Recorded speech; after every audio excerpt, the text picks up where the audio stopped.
16 hanggang 20 lamang ay pumalo na sa mahigit 500 katao ang nahuli ng Philippine National Police na sangkot sa illegal na droga. Ayon kay PNP spokesman Wilben Mayor, posibleng ang suportang ibinibigay ng susunod na hepe ang dahilan kung bakit masigasig ang mga pulis na isagawa ang operasyon kontra droga. Si Waywaya Makalma sa detalye.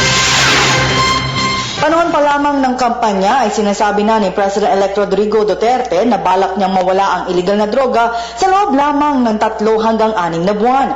Matapos nito ay nagkaroon ng sunod-sunod na anti-illegal operations ang PNP sa bansa. Sa nagdaang linggo mula June 16 hanggang June 20 ay umabot sa higit 500 katao ang naaresto ng PNP na sangkot sa illegal na droga. Pumalo naman sa 25 ang nasawing drug suspect na umano'y danlaban sa mga operatiba.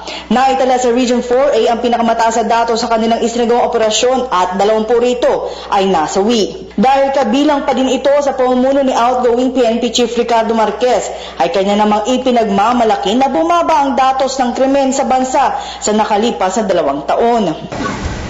Property crimes went down yung 2 taon. As of April, May, as of before elections, 81% ang binaba ng property crimes sa NCRP. Sa kabila ng lahat ng mga insidenteng ito, ay bukas ang PNP sa anumang investigasyon sa kanilang mga ginagawang operasyon.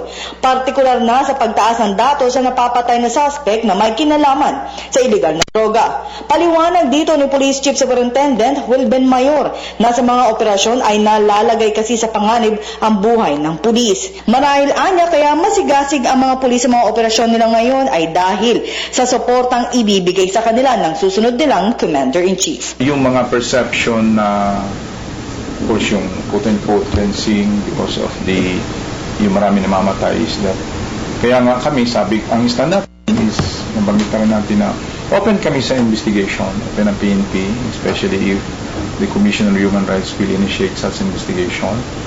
We welcome the investigation. Also, if some of our policemen is involved dun sa ganong operation. Para sa Telebisyon ng Bayan, ako si Waywaya Makalma.